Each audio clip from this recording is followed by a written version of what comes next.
राजा रामचंद्र की जय। सनातनी साथियों, आज भारतीय संत परंपरा और जातिवाद के बारे में मैं चर्चा करना चाहता हूँ। दुनिया में अनेकानेक प्राचीन सभ्यताएं थी, जैसे यूनान, मिस्र, रोम, सब खत्म हो गए। सबका धर्म परिवर्तन हुआ, संस्कृति परिवर्तन हुआ।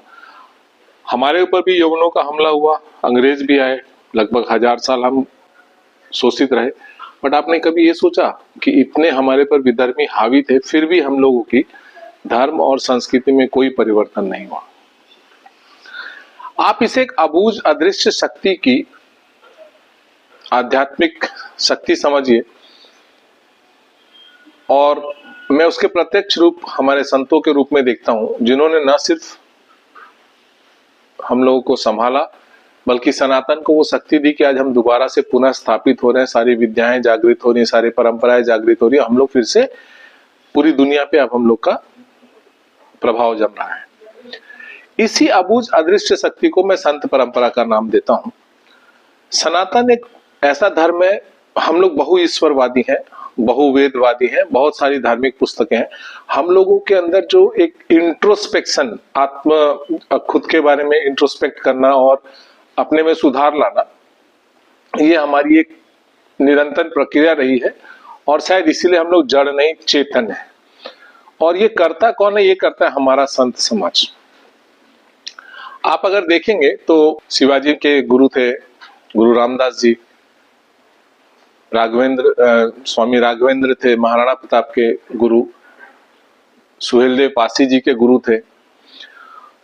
उन्होंने न इनको सिर्फ जातिवाद से बाहर निकाला, बल्कि दूसरे जैसे सुहेलदेव जी के गुरु तो चोल साम्राज्य से स्वयं जाकर के युद्ध का आमंत्रण देके आए थे। और उस समय भी जब जब हम लोग जाति बंधन से बाहर निकले, हम लोगों ने वो हासिल किया जो उस समय असंभव लग रहा था। जैसे महाराणा प्रताप के सामने जो मुगलों की सेना ने देवायर के युद्ध में समर्पण किया, तो वो विश्व का दूसरा सबसे बड़ा सैनिक समर्पण था। पहला पाकिस्तान वाला था जो 93,000 सिपाही, और महाराणा प्रताप वाला 36,000 सिपाही अकबर की सेना ने समर्पण किया था। बहुत से लोग ये कम जानते होंगे कि तुर्कों को भी हिंदुस्तानी तलवारों ने 1918 में हाइफा के जंग में हराया, और बहुत सारे देश बने, उसमें से एक इजराइल भी बना। खैर, हमारा आज का चर्चा का विषय ये नहीं है। हमारा चर्चा का यह विषय है कि जब जब हम लोगों ने जातिवाद से ऊपर उठ करके ईमानदार संस्थाएं बनाई हैं, तब तक हम लोग अजेय हुए हैं, इस दुनिया के विश्व विजेता हुए हैं। हमारे संतों ने जाति को समाज से बांटने, समाज को जो जाति में बांटने के बहुत सारे प्रयास हुए, उसमें काफी सारा इन्होंने विरोध किया। उसमें है स्वामी विवेकानंद, स्वामी श्रद्धानंद, स्वामी सहजानंद सरस्वती, सुब्रमण्यम स्वामी, बसवा, चक्रधर स्वामी, चैतन्य महाप्रभु। इतने महापुरुषों ने हमारे इस सभ्यता और इस संस्कृति को जातिवाद से मुक्त करना चाहा कि नाम लेना भी बहुत ही, मतलब क्षमा चाहूंगा, उतने नाम भी नहीं ले पाऊंगा। अगर निकट इतिहास में देखें तो चुनाव, मतलब इलेक्शन क्या बोलते हैं उसको, आजादी के जस्ट पहले 4 महापुरुषों का नाम लेना चाहूंगा। संतों के नहीं, संतों के अलावा 4 महापुरुषों का नाम लेना चाहूंगा जो जातिवाद के खिलाफ लड़े। Doctor BR Ambedkar, doctor Rajendra Prasad, doctor Veer Savarkar, और एक केरल में एक राज्य है त्रिवेंद्रम। त्रिवेंद्रम एक्चुअली मंदिरों का राजा कहा जाता है। तो चितिरा तिरुमल देवेंद्र वर्मा उनके राजा हुआ करते थे वो। और देखिए, इतिहास हम लोगों को कितना, इतिहास पे शोध करने की कितनी आवश्यकता है।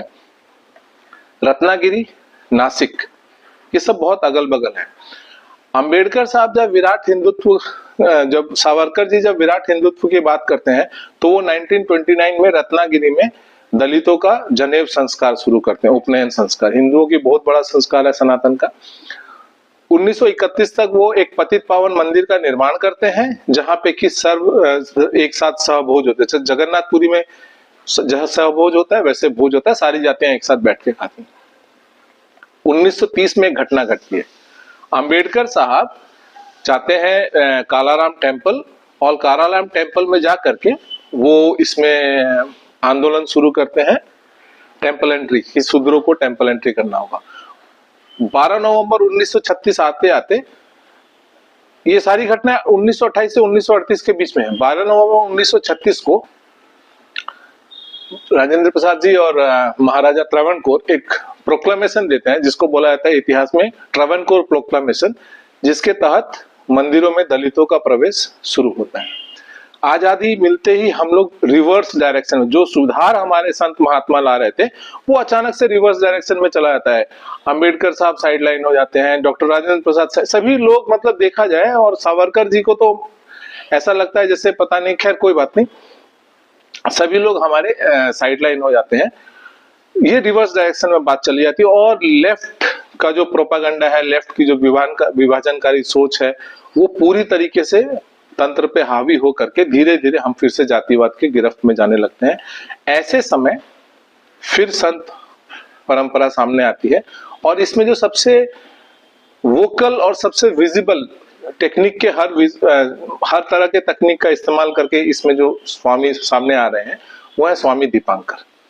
उनका एक छोटा सा वीडियो मैं उनके फेसबुक से लिया हूं, यहाँ डाल दे रहा हूँ। जय श्री राम और बहुत बहुत शुभकामनाएं आपको, हिंदू समाज को, सनातनी समाज को, जिन्होंने जातियों में विभाजित ना होकर एक हिंदू होने के संकल्प को चुना। 80 लाख से ज्यादा लोग जुड़े, 6 राज्य कवर हुए, बाकी राज्य बाकी हैं। ना तो ये यात्रा थकेगी, ना रुकेगी, ना झुकेगी। अपने सभी हिंदू भाइयों को संगठित करेगी, एक करेगी और तय करेगी कि ना कोई दूरी, ना कोई खाई, हिंदू हिंदू, भाई भाई। कितने हजार किलोमीटर मैं खुद इस यात्रा को कर चुका हूं, मुझे नहीं मालूम, पर हां, ये यात्रा रुकेगी नहीं, अपनों को जोड़ेगी। बस साथ और प्यार बनाए रखिएगा। आभार। 2 साल पूरे होने पर, 730 दिन कंप्लीट होने पर, मैं समझता हूं कि भारत की सबसे लंबी अवधि की यात्रा यही है। अपना प्यार साथ बनाए रखिएगा और कुछ नहीं चाहिए। फिर से करोड़ों की संख्या में इनके साथ जुटते हैं। अब खुशी की बात क्या है कि आंदोलन अपने विराट रूप को जा रहा है। बाबा बागेश्वर बहुत ही, पंडित धीरेन्द्र शास्त्री जी बहुत ही ओजस्वी वक्ता हैं। अब उन्होंने भी इसको अपने जीवन का प्राण बना लिया कि मैं सनातन को, इस कुरीति को सनातन से दूर करूंगा। तो एक तरह से देखा जाए तो बहुत महत्वपूर्ण माहौल चल रहा है, और हमारी संत परंपरा हमारे धर्म को, हमारी संस्कृति को बहुत अच्छे तरह से लेके जा रही है। आप समझ ही रहे हैं कि एक संत अगर 7 राज्य घूम लेता है और दूसरा संत बोलता है कि मैं पूरा जीवन इसको देना हूं, तो ये किस लेवल पे जा रहा है। छोटी छोटी और भी बहुत सारी घटनाएं हुई है, जैसे दासना के मंदिर, आपने यति नरसिंहानंद के बारे में बहुत खराब सुना होगा, मगर उन्होंने भी एक पंचायत लगा करके इंटरकास्ट मैरिज को वैलिडेट करने का बहुत सफल प्रयास किया। समाज में सामाजिक चेतना धीरे धीरे आती है, मगर जब प्रयास किया जाता है तभी आती है, और जब संत उसको अग्रणी रहते हैं तो वो थोड़ा सा जल्दी आती है। उसी तरीके से अगर तिरुपति देवस्थानम ने 5000 से ज्यादा, अब तो बहुत ज्यादा हो गया, उस समय 5000 दलित पुजारियों को उन्होंने रिक्रूट किया, अयोध्या का मंदिर रिक्रूट करने का प्रयास कर रहा है, वीएचपी इसमें बहुत काम कर रहा है। तो कुल मिला जुला करके हम एक ऐसे समाज की तरफ बढ़ रहे हैं जहां पे जाति विभेद सनातन से दूर हो सकता है, और हो ही जाएगा। अब यहाँ पे इस वीडियो बनाने का मकसद क्या है? इस वीडियो को बनाने का मेन मकसद है कि मैं हिंदुस्तान के संत समाज से एक रिक्वेस्ट करना चाहता हूं। मैं चाहता हूं मेरा ये वीडियो हर संत तक पहुंचे, कि जैसे फौज में एक यूनिफाइड कमांड होता है, वैसे आप एक यूनिफाइड कमांड बनाइए। क्योंकि अब वक्त है कि जिस तरह से धर्म परिवर्तन हिंदुस्तान में हुआ है, अब हम अपने मंदिरों को अपने हाथ में ले और उसके पैसे को विशुद्ध रूप से एजुकेशन और हॉस्पिटल पे खर्चा करते हुए हम ये जो धर्म परिवर्तन के कुचक्र को हम लोग ना सिर्फ रोके बल्कि इसको रिवर्स करें। एक छोटा सा उदाहरण मैं दूंगा। हमारे यहाँ एक हनुमान मंदिर है पटना में, एक रिटायर्ड आईपीएस किशोर कुणाल जी मैनेज करते हैं। उसके जो महंत हैं वो, उन्होंने, किशोर कुणाल जी ने बहुत अच्छी किताब भी 3 वॉल्यूम में लिखे, शूद्र देवो भव। उनके जो महंत है बहुत ही काबिल पुजारी है, और वो दलित कुल उत्पन्न है। बट उनको दलित कुल उत्पन्न होने की वजह से नहीं, वो बहुत अच्छे ज्ञानी पुरुष है, ब्राह्मण है। वो कितने हॉस्पिटल चलाते हैं, कहाँ कहाँ खाना खिलाते हैं, अगर आप इसको स्टडी करेंगे तो आप समझेंगे कि छोटा सा मंदिर जब जाति में और संस्कृति में हॉस्पिटल चलाने में इतना काम कर सकते हैं, वहाँ हजारों हजार लोगों की सेवा हो रही है। तो अगर हमारे सारे मंदिर इकट्ठे हो जाएं तो हम क्या नहीं कर सकते हैं। ये जो धर्म परिवर्तन का कुचक्र है, ना सिर्फ ये रुकेगा बल्कि इसका इम्पैक्ट जो है वो रिवर्स भी होगा। इसलिए ये वीडियो बना रहा हूं ताकि ये घर घर पहुंचे। संत परंपरा पे मैं और भी वीडियो बनाऊंगा, जैसे आयुर्वेद और योग के ऊपर, और ये जो मंदिरों वाला इशू है उस पर भी एक मेजर वीडियो बनेगा। मगर अभी आप लोगों से निवेदन है कि ये सारे संतों तक ये वीडियो पहुंचाए और हम लोग आगे की तैयारी करें। जय जय श्री राम।